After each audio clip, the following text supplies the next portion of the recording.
and welcome to a very exciting video. So today I'm going to be designing and creating my very own stable plaque.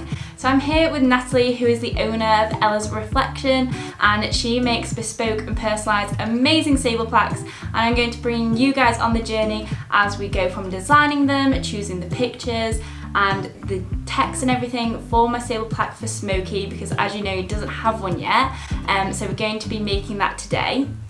Hi everyone, it's Natalie at Ella's Reflection. This is Tinkerbell. She wanted to be in the video, so I thought I'd let her meet you guys. So I started Ella's Reflection in June, July time 2020 during lockdown. I wanted something a little bit different for my stable door plaque. So I have a 15-2 collared cob called Banjo, and I just wanted a little bit more of a bespoke plaque. So I wanted to come up with a plaque idea because I wanted to create something a little bit more fun. Don't get me wrong, all the stable plaques on the market at the moment are great, but I just wanted to do something a little bit different, and I wanted it to be me. So I love bling, I love sparkle, I love pink, so I wanted to kind of get a little bit creative. So before Ella's Reflection started, I never had any experience whatsoever in editing. I'd never used Photoshop, so it was all brand new.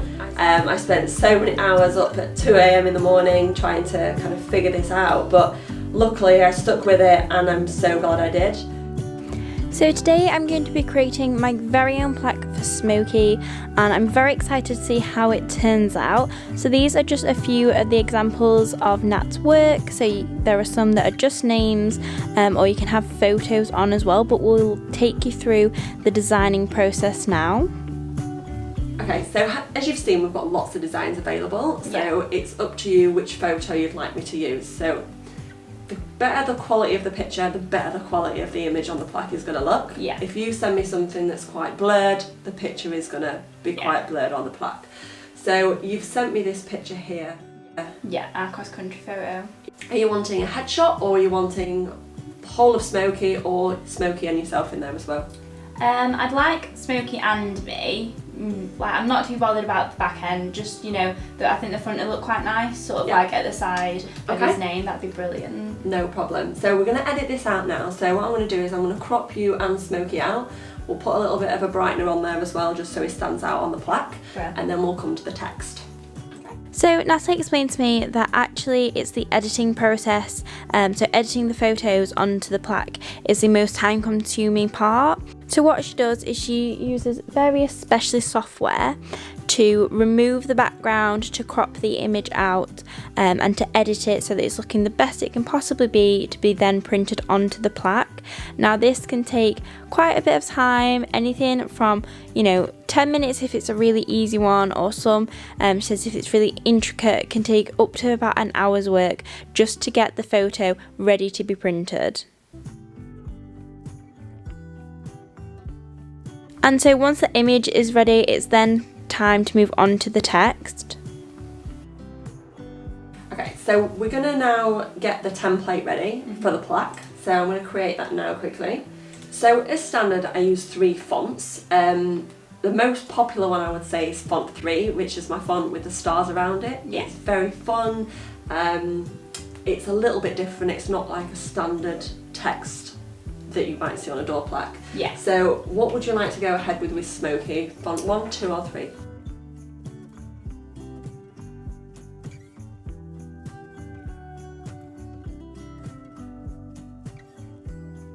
I think font 3, just because, as you say, it is really fun, and that's definitely me and Smokey. So yeah, I think font 3. Perfect. Let's go with that then. Okay, so we're going to go Smokey. So once we've got our text in place then, we just need to make sure we centre it to the plaque. Now I can add love hearts or horseshoes on there as well. So now we've got that in place, we're going to get your picture. So we've now got an option, we can put you and Smokey as one image, or I can flip it and we can actually make 2 images.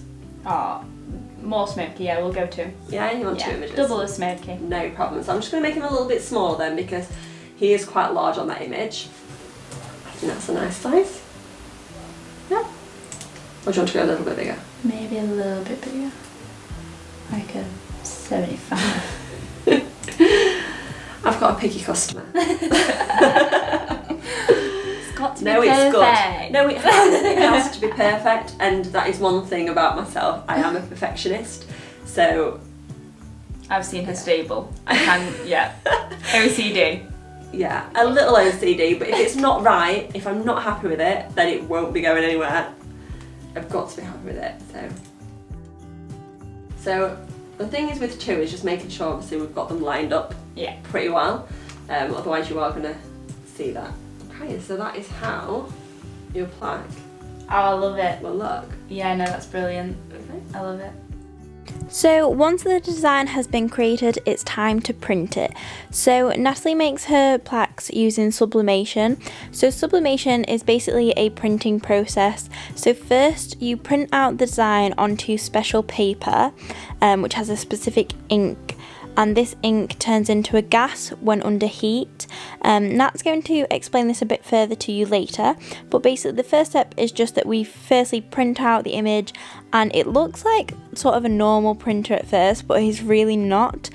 So this is where all the magic starts. And today it wasn't just Smokey's plaque we were making, there were quite a few other orders that she had to get out, so I helped her make those as well. And once the image has been printed, it then needs to be lined up onto the plaque. So it needs to be wrapped around whichever material it is then going to be pressed onto. So prior to starting Ella's Reflection, I'd never done any type of sublimation whatsoever. I didn't even know what it was, I didn't know what it entailed, and I didn't know the amount of hours that would needed to put in there to perfect this process. So when we sublimate something, we print it out onto sublimation paper, and then we've got to press it in a heat press. Now, it sounds quite simple and straightforward, but unfortunately that's not the case. So for every single different product that I use, I've got to change the heat, the time, and also the temperature, and the pressure of each product. And it would be so much easier if it was the same, it'd be so much easier if there was a digital control for the pressure, but it is a dial. So making sure that it is the same pressure every single time to get the same results, you are going to go through a lot of errors before you actually get the product that you want, the best outcome. So I'm just going to show you now by putting the plaque into the heat press. Now what this will do is it'll make the ink turn it into a gas, and then it'll penetrate the product and it'll come onto the plaque. So we've just got to wait for 70 seconds. It's really important when we take this out that we actually put it under a heavy object, because otherwise, being wood, it will warp. So as soon as it comes out, I've got approximately 5 seconds to get the paper off so we don't have a bit of shadowing. And also get it under something heavy so that it remains flat.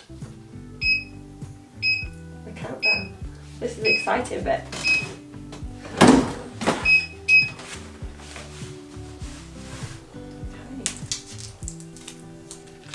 So you won't be able to smell this, but the smell is quite... And that is Daisy.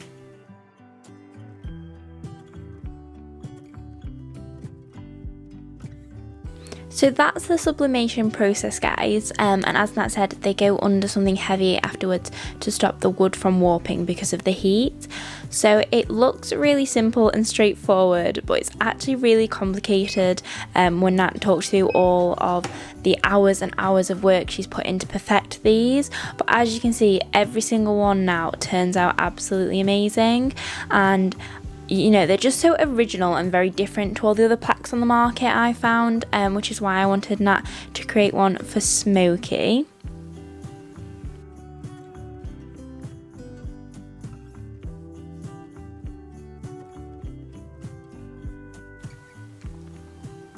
This was one of my particular favourites, which was the Shire called Lightning, and I thought this was an absolutely gorgeous plaque. It's a really nice idea to have a rearing one. But finally, it's time to make Mr. Smokey's. So in he goes, all printed and ready to be lined up. And guys, I can tell you from first-hand experience, Nat makes sure every plaque is absolutely perfect. As I said before, she's a bit of a perfectionist, so you can guarantee if you order from her, you will be getting the best quality. And don't forget guys, especially this year, we all need to be doing our bit for small business. So check out Nat's Facebook and her Instagram.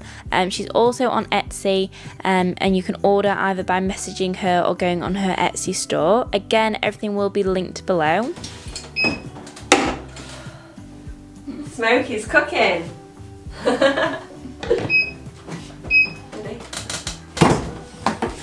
Ooh, exciting! So really you should wear gloves when you're handling this because it is 180 degrees.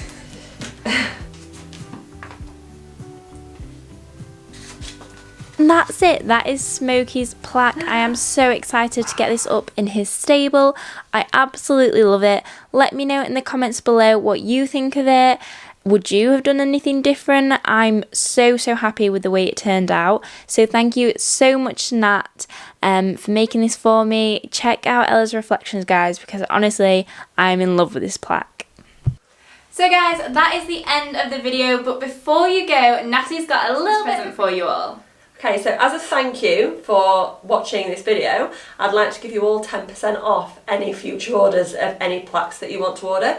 So if you want to use the discount code Lilpetchannel when you place your order, if you just message me that code, we'll be able to apply that discount for you. Brilliant, thank you so much for my plaque and for the amazing 10% off guys. All of the links will be down below, so be sure to check it out and, you know, order your own plaque. I'll see you all soon. Bye guys. Thank you.